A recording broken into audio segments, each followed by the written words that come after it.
જો વકફ બોર્ડ હોય તો સનાતન હિન્દુ બોર્ડ પણ હોય. મોરબીમાં બાગેશ્વર ધામના ધીરેન્દ્ર શાસ્ત્રીજીનું મહત્વનું નિવેદન. બાગેશ્વર ધામના પીઠાધીશ્વર શ્રી ધીરેન્દ્ર કૃષ્ણ શાસ્ત્રી આજે મોરબીના આંગણે પધાર્યા હતા. મોરબી પાસેના ખોખરા હનુમાને હરિહર ધામ ખાતે શ્રીમદ ભાગવત સપ્તાહ ચાલી રહી છે. ત્યારે આ ભાગવત સપ્તાહમાં હાજરી આપવા માટે બાગેશ્વર ધામના મહંત ધીરેન્દ્ર કૃષ્ણ શાસ્ત્રીજી પધાર્યા છે, જ્યાં તેઓએ અનેક મુદ્દે નિવેદન આપ્યા હતા. ત્યારે ધીરેન્દ્ર કુમાર શાસ્ત્રીજીએ જણાવ્યું કે મંદિરોને જો સુરક્ષિત રાખવા હોય તો સરકારે તાત્કાલિક સનાતન હિન્દુ બોર્ડની રચના કરવી જોઈએ. જો વકફ બોર્ડ હોય તો સનાતન હિન્દુ બોર્ડ પણ બની શકે છે.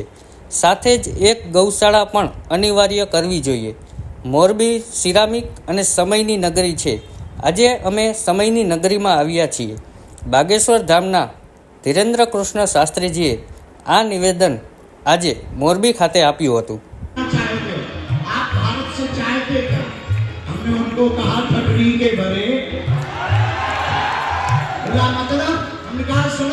हमको क्या चाहिए? गुजरात के पागलों, हमें मंदिरों में भीड़ और सड़कों पर तूफान चाहिए. हमें मंदिरों में भीड़ और सड़कों पर तूफान चाहिए. राम राज्य से भरा हिंदुस्तान चाहिए. खोखरा हनुमान जी की कृपा, यहाँ के जो संत हुए थे हमारे मोरबी में, और हमने आते ही पूछा कि मोरबी में क्या प्रसिद्ध है, तो किसी ने कहा टाइल्स और घड़ी. तो हमको एक बात समझ में आई. किसी ने कहा कि आप पूछ क्यों रहे? हमने कहा कि हम समय की नगरी में आ गए हैं. जहाँ घड़ियां प्रसिद्ध हो तो निश्चित है ये समय की नगरी है. तो हम समय की नगरी में आए. मोरबी में पहली बार खोखरा हनुमान जी महाराज की कृपा, यहाँ के दिव्य तपोनिष्ठ संत जिन्होंने स्मशान में रह करके भी अपनी साधना को साधा. और सच भी ये है, वहां रह करके ही कोई सच्चा साधु ही रह सकता है, कोई अक्खड़ और भक्कड़ महात्मा ही रह सकता है. तो मोरबी के सिरमौर के रूप में अगर कहा जाए तो जिनकी रजत जयंती उत्सव में हम लोग सब विराजमान हैं, ऐसे परम पूज्य बापू श्री केशवानंद जी महाराज, उनकी भूमि पर पूज्य माँ का स्नेह, सहजता, माँ की इतनी सौम्यता, इतनी सरलता कि माँ के चरणों में बैठ करके सहज बस बहुत आनंद आने लगता है. तो पूज्य माँ की आज्ञा लगी. हमको आज बनारस पहुंचना था लेकिन गुजरात पहुंच गए. इसी को कहते हैं कि जहां का दाना पानी लिखा हो आदमी वहीं पहुंच जाता है. तो हमको पहुंचना था काशी बनारस, पहुंच गए गुजरात. फिर बनारस वालों की भूल माला सूख चुकी है. तो हमको लेकिन यहाँ आकर हमें सच में लगा कि खोखरा वाले श्री हनुमान जी महाराज ने बुलाया. तो आप सब जितने भी लोग हैं, हमारे प्रियजन हैं, कथा तो पूज्य महाराज जी सुना ही चुके. बाकी की चर्चा पूज्य माने हम आप सबको बताई है. हम सबको भी, हमें भी आज्ञा मिली है कि एक बार हमें मोरबी में कथा सुनानी है. और बालाजी ने चाहा तो बहुत जल्दी सुनाएंगे, माँ की आज्ञा करेंगे. लेकिन हमारा उद्देश्य, हम आए हैं मंच पर पूज्य बड़ूपीठ वाले महाराज जी जिन महापुरुष की वाणी से आप कथा सुन रहे, ये कोई साधारण महापुरुष नहीं है. ये चलती फिरती गौ माता का प्रसाद है. ये अवतारी ऋषि हैं.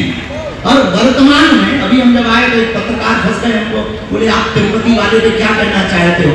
हमने कहा तिरुपति में जो तथाकथित लोगों ने स्वांग रचकर, षड्यंत्र रचकर कई सौ वर्षों से वैष्णव परंपरा का जो निर्माण हो रहा था, और एक षड्यंत्र के तरीके से उन वैष्णव परंपरा को खंडित और दूषित करने की जो बहुत बुरी मानसिकता के साथ जिन्होंने काम किया, उसका बचाव केवल और केवल प्रत्येक मंदिरों में अगर गौशाला रखी जाए और गौ के दुग्ध से अभिषेक करवाया जाए और गौ घृत से वहां पर अखंड ज्योति और प्रसाद वितरण किया जाए, तो धर्म विरोधी कभी भी किसी भी षड्यंत्र में सफल नहीं हो सकते हैं.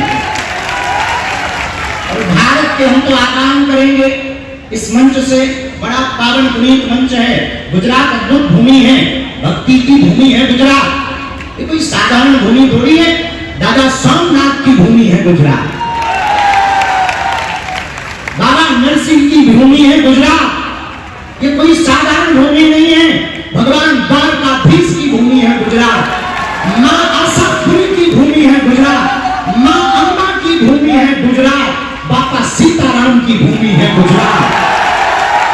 ये वो गुजरात है जहां एक से दिव्यात्मा पुण्यात्मा महात्मा हुए। और यहाँ तक कि आप तो उस प्रदेश से आते हैं जहां का प्रधानमंत्री हमारे दिल्ली में बैठकर विरोधियों की छाती पहुंचाती है। मेरे पागलों, गुजरात की भूमि से अगर ये संदेश जाएगा तो हमें लगता है पूरे विश्व में जाएगा। जितने भारत के मंदिर हैं, मंदिरों के जितने आचार्य मठों के महंत महापुरुष सिद्ध संत हैं, उनके चरणों में एक ही प्रार्थना है, महात्माओं मंदिरों को सुरक्षित करना है।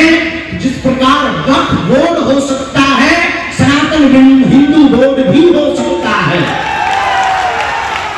अगर मंदिरों को बचाना है तो सनातन हिंदू बोर्ड को सरकार को तुरंत गठित करना चाहिए और प्रत्येक मंदिरों में एक एक गौशाला अनिवार्य होनी चाहिए।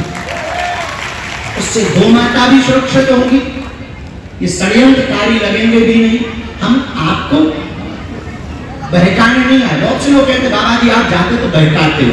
सच ये है, हम बहकाते नहीं, हम तो जगाते। एक पत्रकार मिला हमें गुजरात का, बोले आप हिंदू मुसलमान करते हो। हमका ठटरी के बड़े, हम हिंदू मुसलमान नहीं, हम तो हिंदू हिंदू करते हैं। अब कोई बुरा मान जाए तो उसकी प्रॉब्लम है। हम अपने बाप को बाप कहते हैं और किसी को टेंशन वो हमारे बाप को बाप कहते हैं। हम हिंदू मुसलमान नहीं करते ना, हम देश में गंगा चाहते, हम देश में गंगा चाहते हैं। हम गंगा क्यों नहीं चाहते? हम देश में ये जो अब आप विचार करिए, तिरुपति बालाजी का किस किस को विषय पता है? जरा हाथ उठाओ। अच्छा हुआ? आप बताओ क्या अच्छा हुआ? कौन से बोलो? तुम्हारे शरीर में नहीं लगा, तुम्हारे मन को नहीं लगा कि ये बहुत बुरा हुआ? अच्छा तो तुमने किया क्या? अनुगा बस यही है। कुंभकर्ण के बाद कोई सोया है तो वो हिंदू सोया।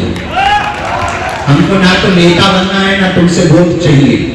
हमारा उद्देश्य तुम्हारी आने वाली पीढ़ियां कश्मीर के पंडितों की तरह प्रदेश छोड़कर न भागे।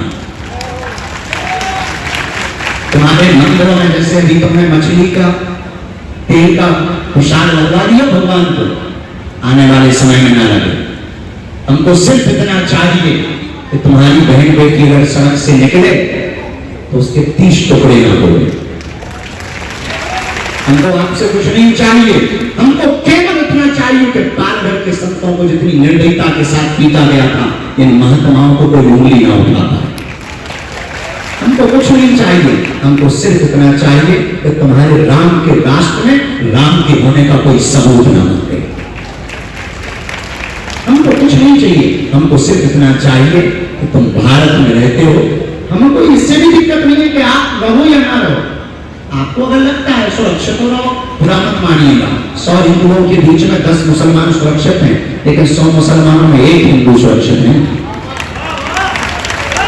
हम उनके विरोध में नहीं है, उनमें भी बहुत अच्छे लोग, उनका सम्मान है, हर मजहब का हम सम्मान है। लेकिन वर्तमान परिस्थिति बहुत विचित्र है। प्रवचन तो पूज्य महाराज जी ने, बलुपीर वाले महाराज जी ने सुनाई है। अब हिंदुओं को एक क्रांति खड़ी करनी पड़ेगी। वो यही है, गौशाला नहीं हो पाए, एक हिंदू परिवार एक गाय। अब मान लो आप नहीं रख सकते, फ्लैट में रहते, तो यहाँ पूज्या मां भी गौ सेवा कर रही है। मलुकपीठ, जड़खोर, पथमेड़ा, यहाँ पर गौ माता की सेवा हो रही। एक गौ माता को आप सेवा करने का संकल्प ले, उनकी सेवा करो। गौ भी सुरक्षित हो जाएगी, गौ माता भी। अब अच्छा